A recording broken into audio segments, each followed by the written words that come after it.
I think this is the 17th part called Is This Enough Space in the book? It's a great question. I'd love to tell you by Elyse Myers. My name is Jenna LaMere. I am doing my own reactions and commentary as I read this book because I like to read books aloud and I understand them best when I do it.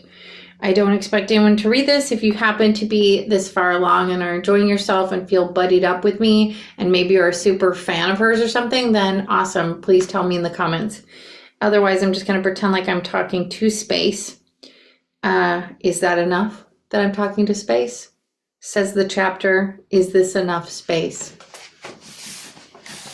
This looks like it's kind of going to be text because do you see the little bubbles? So Bubble says, I think I need space. I watch the words fill the box reserved for my unsent text message and the cursor blinking back at me. A not exactly breakup text in progress, taunting me in the middle of a Starbucks. It couldn't possibly get more cliche than that. The only difference between me and everyone else who breaks up with someone over text is that Jonas and I aren't even officially dating yet. I quickly add to the thread of sent text messages. Bubble. Healthy things need room to breathe. How poetic of me, as if I were a flower being smothered by a 6'1" gardener who lives in Kansas, giving me nothing but everything I've ever wanted in a relationship. That seems about right. I'm so accustomed to being treated like someone's secret that I can't fathom being loved out in the open for everyone to see.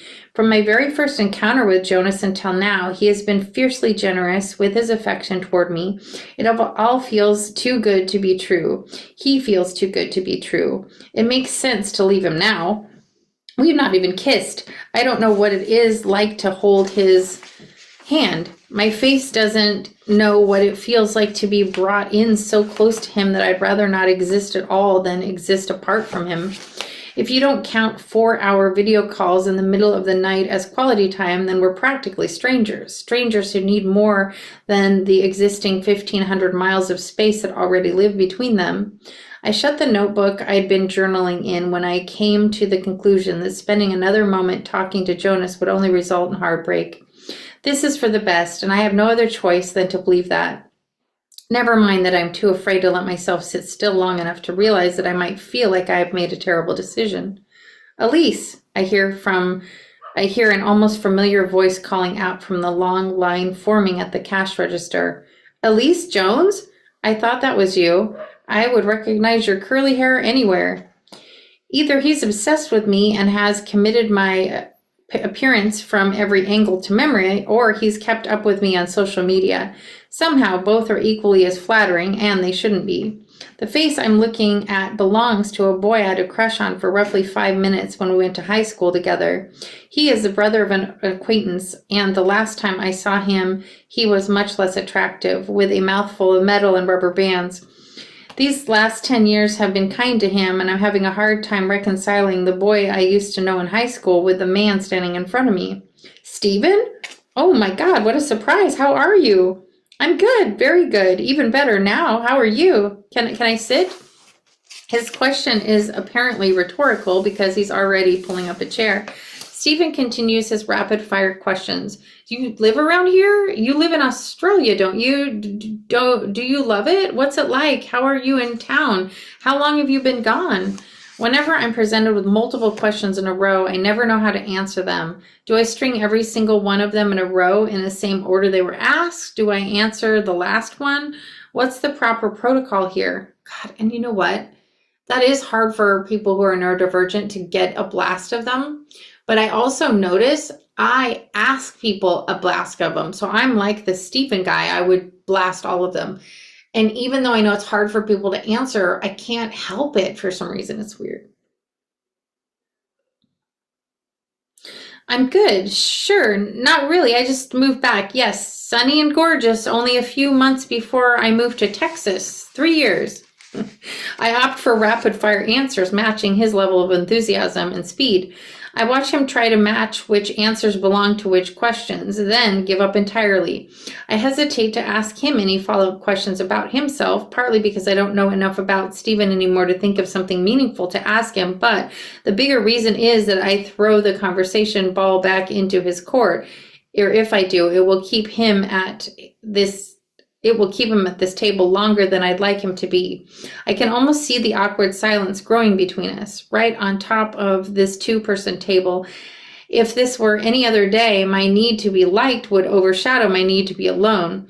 As a result, this solo trip would naturally convert itself into a very bizarre catch-up between two people who would otherwise have no reason to share a beverage of any kind. But as delightful as I would normally be to see my former crush, now stranger, I came here to be by myself and pretend I'm making progress at processing the raging dumpster fire of thoughts about a boy in Kansas that are currently taking up an uncomfortable amount of room in my mind. I look at my phone, remembering the message I sent Jonas right before I ran into Stephen. I think I need space in the bubble. Healthy things need room to breathe. Again in the bubble. No response. That's good, right? Is that good? Or is that very, very bad?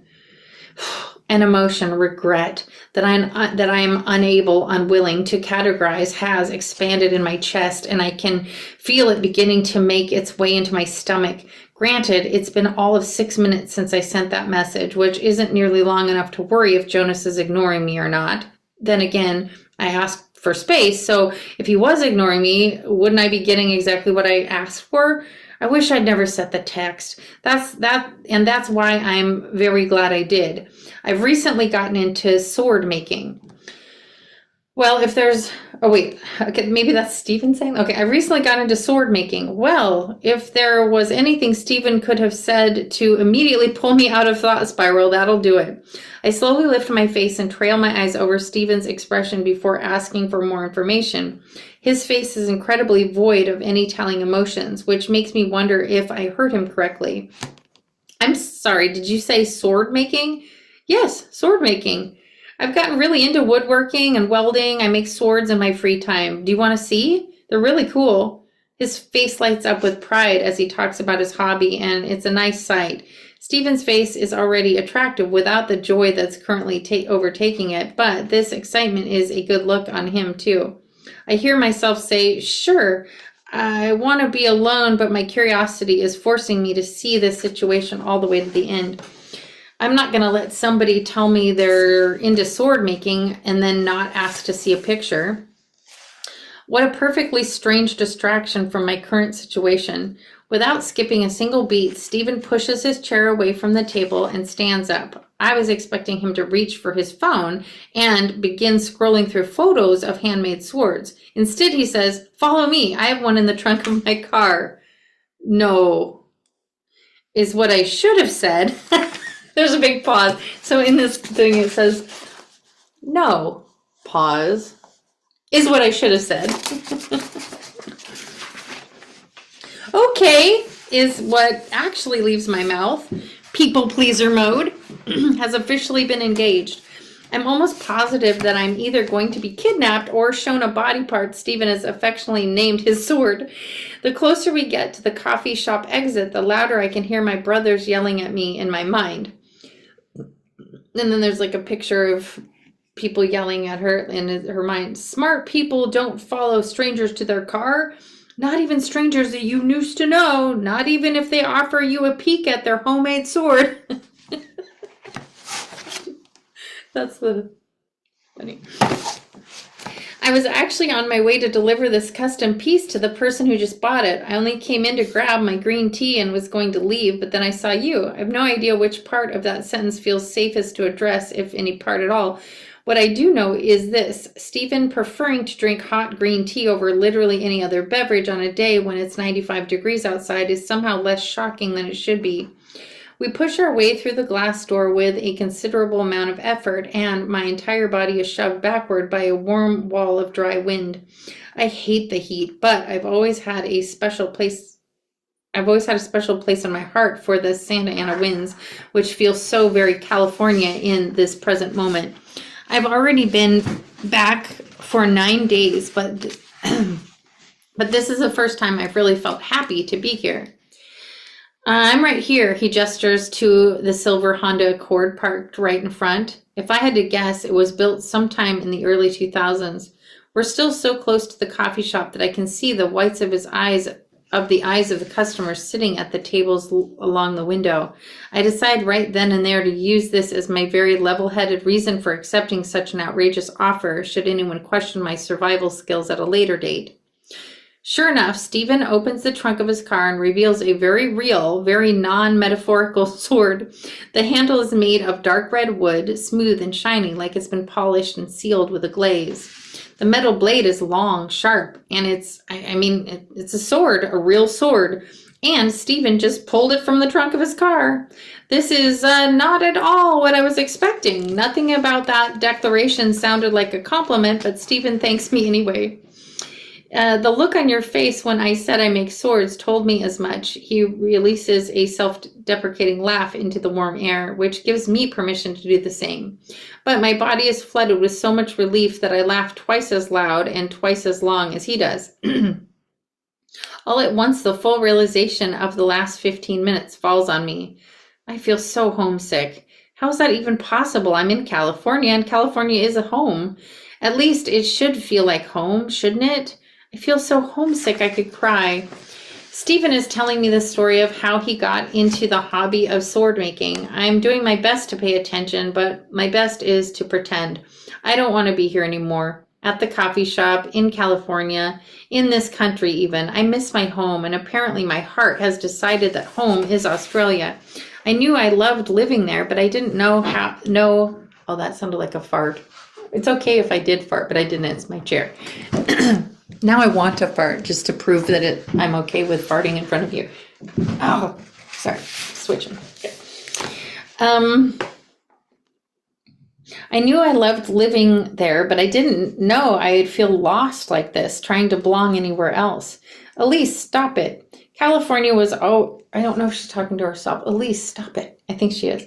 California was always supposed to be a quick pit stop before moving to Texas to finish my degree. I don't need California to feel like home. I need Texas to feel like home. And I'm sure it will, because why wouldn't it? I can make Texas feel like home, right? I'm sure I can. I hope I can. I checked my phone again for a response from Jonas, but the only thing worth noting is the time. Stephen is somewhere in the middle of his sword-making origin story, and I have no choice but to interrupt. I'm so sorry, but I didn't realize what time it was. I was supposed to be at someone's house a few minutes ago. I try to sound as happy as Stephen expects me to be. Oh, no worries. I should get going too. This guy's owner, he raises the sword slightly into the air with an affectionate sway. He's probably wondering where he is. He has a new home now. I'm willing to bet every single one of the $90 in my bank account that Stephen has given this sword a human nickname and is struggling to part ways with it. I don't blame him. Great to see you all. My initial instinct is to finish my sentence by saying, I'll see you around, but something about the interaction we just had tells me that would be as good as a handwritten invitation to see each other again on purpose. I would prefer to avoid being asked out on a date by Stephen, mostly because I'm wildly incapable of saying no. I think I was born without that gene. I'll go find my car now is what I end up saying instead. Equally as natural of a goodbye if you don't think about it. Eventually, I do find my car. I climb inside, buckle my seatbelt, and don't start the engine. I sit in a very warm Toyota RAV4 in complete silence. I stare at the steering wheel as if it's going to start talking any minute now. Maybe it can tell me how to stop feeling so sad. I'm sorry I'm late.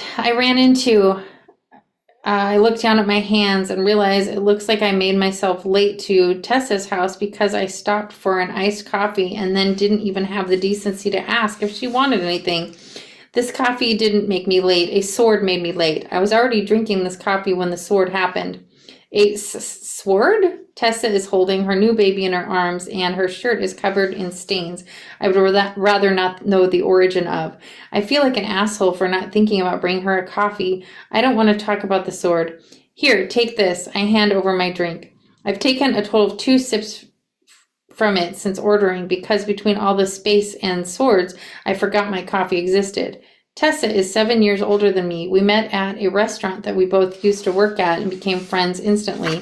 Somewhere along the way, she adopted me as her little sister, with 3 brothers who are much older than I am.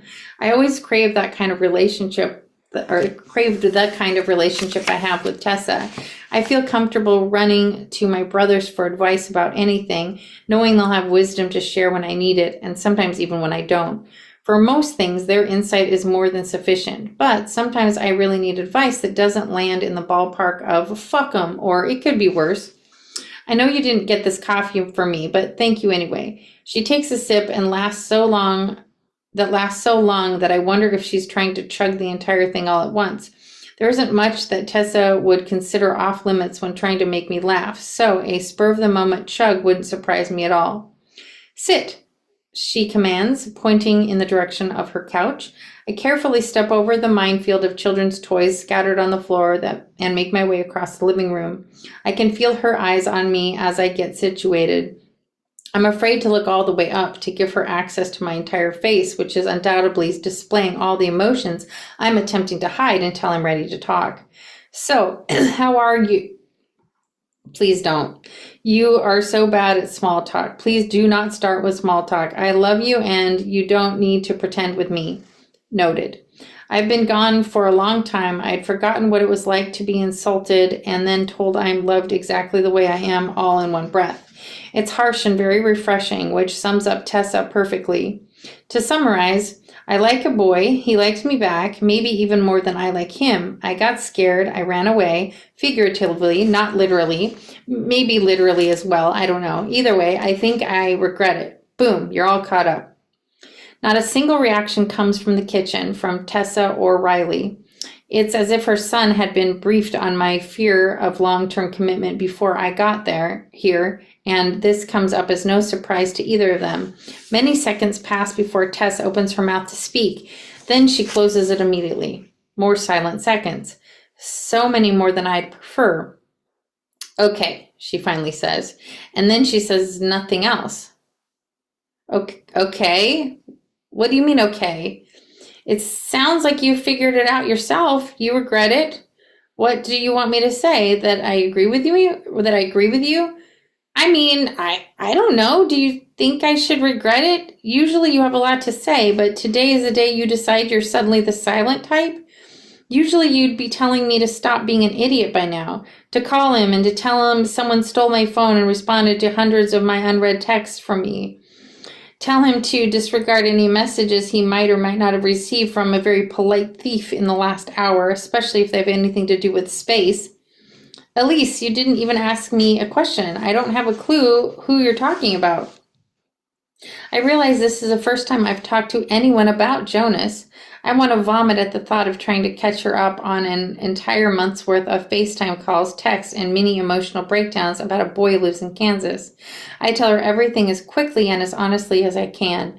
I've lied to myself about my feelings for Jonas so many times over the last few weeks that I'm finding it hard to tell the truth, even right now. Even when I really want to, all my thoughts are spilling out of me in no particular order. I sound like I'm having a heated argument with myself. Tessa does her best to piece together the information that I'm giving her using my quarter-baked context clues. Just take a deep breath.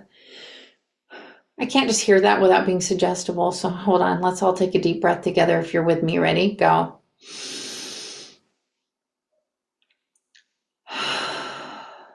So good. And I'll take some water too. If you need water, you can take a break and take some right now. Will I finish the water first or the book first?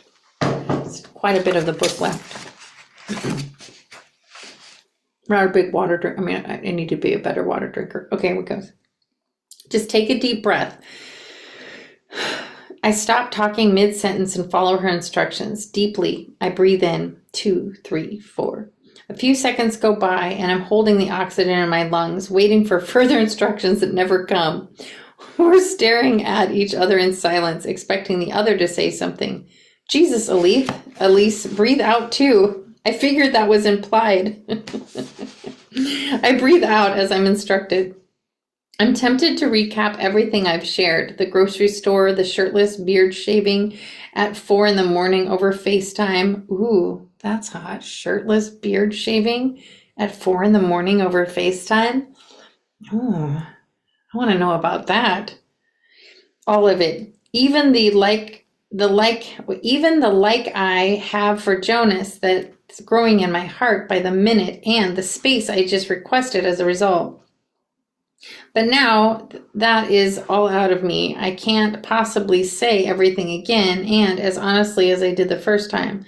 I don't trust myself not to smooth the emotion out of my story and soften the edges of my genuine feelings, which feel impossibly sharp and dangerous right now. If I'm good at anything, it's downplaying my feelings, negative and positive alike, in order to protect myself from the heartbreak I expect to be hiding around every corner. Tessa can see how close all my competing emotions are to spilling out of my eyes. She walks through the obstacle course in her living room without ever looking down. I think her feet have memorized the path by now. She sits next to me on the couch, close enough to tell me that she's there, but not so close that it feels like her presence is suffocating me. It's gestures like these that make me wonder if Tessa can read my mind. What exactly do you need right now? Because judging from your impression of me back there, it sounds like you know exactly how you feel. If you want someone to listen while you talk, I can do that. If you want advice, then ask me a question. But right now, you're just angry. She's right. She's always right. I quickly filter through all my thoughts and try prioritizing a list of questions from most to least urgent. Do you think I'm wasting my time talking to someone who lives in another state? I think that's a great question. Let's think about that for a second. She takes a moment to form her answer in her head before she says it out loud, a skill I admire and don't altogether understand. I restrain myself from filling the dead space with words just because the space is there, and I'm nervous. I realize I haven't checked my phone for new messages since arriving at Tessa's house. I pull my phone out of my back pocket and try to make sense of the stack of notifications filling my home screen. Oh my God. Before I can read any of these messages, I launch my phone across the room. It lands somewhere behind a wicker basket of gigantic Legos. What? What the fuck was that? A combination of my sudden movement and the loud thwack of my phone hitting the ceramic floor tiles causes Riley to start crying. Until now, he's been shockingly docile. I don't know. I panicked. Clearly, she shouts back as she stands up and starts shushing and swaying Riley back to sleep.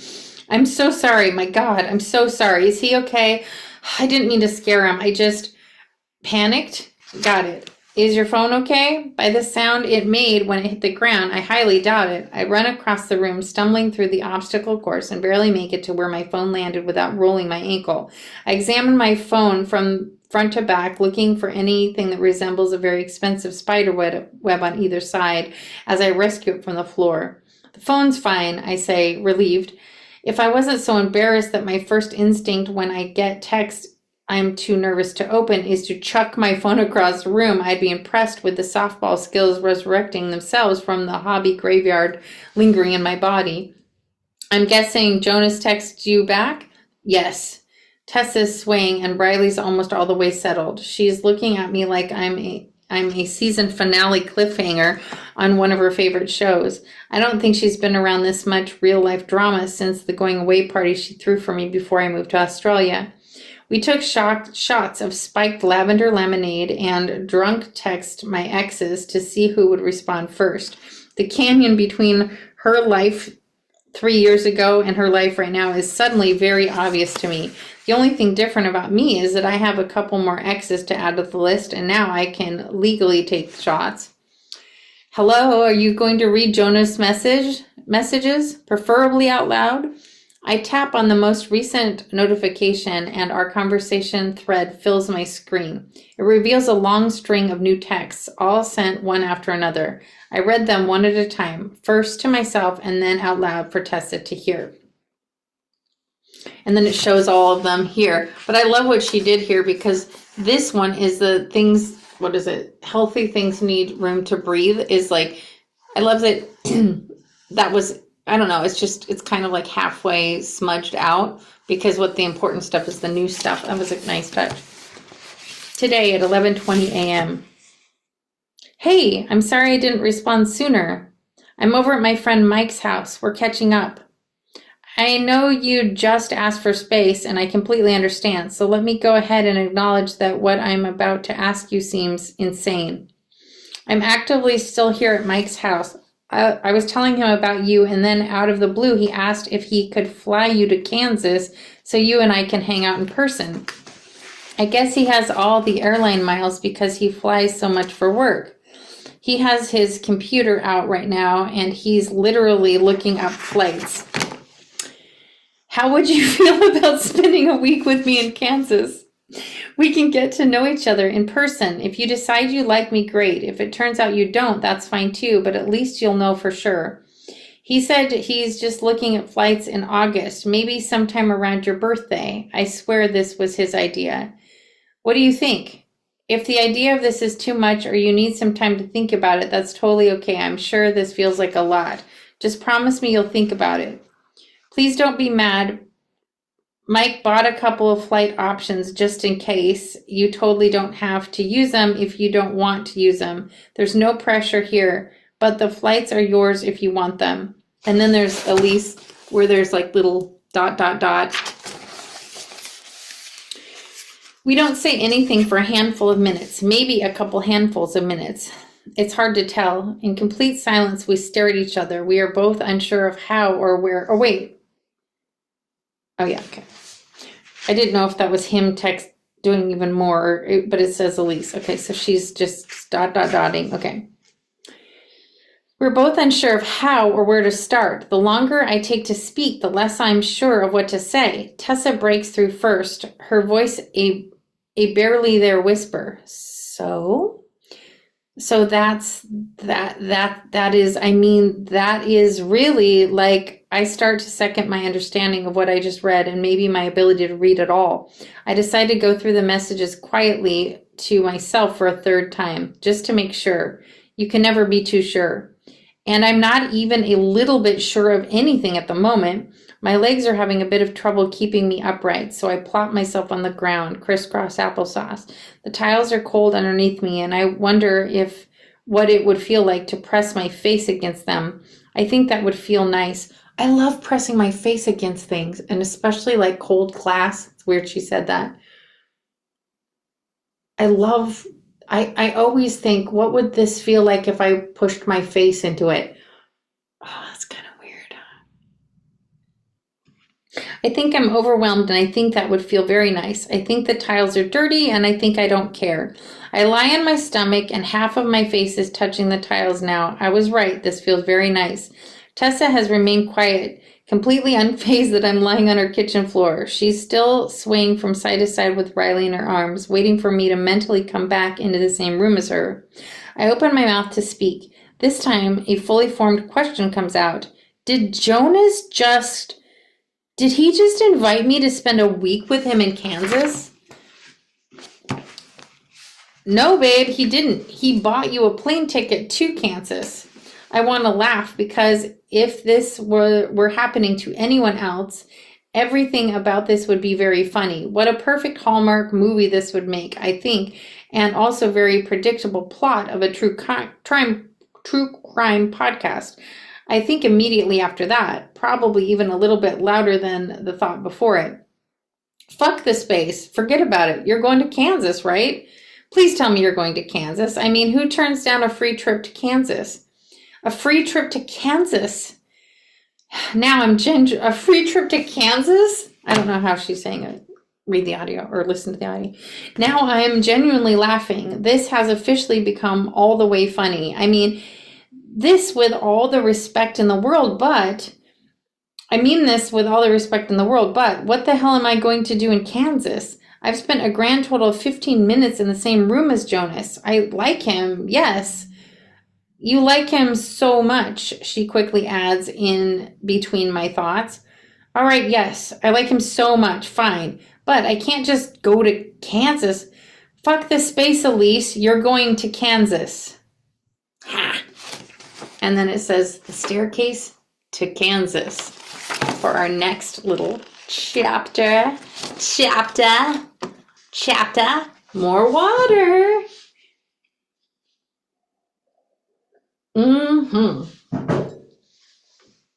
More water reminded me and opened the brain bucket of Grease 2 when Stephanie Zanoni says, more ketchup. All right. See you in a bit.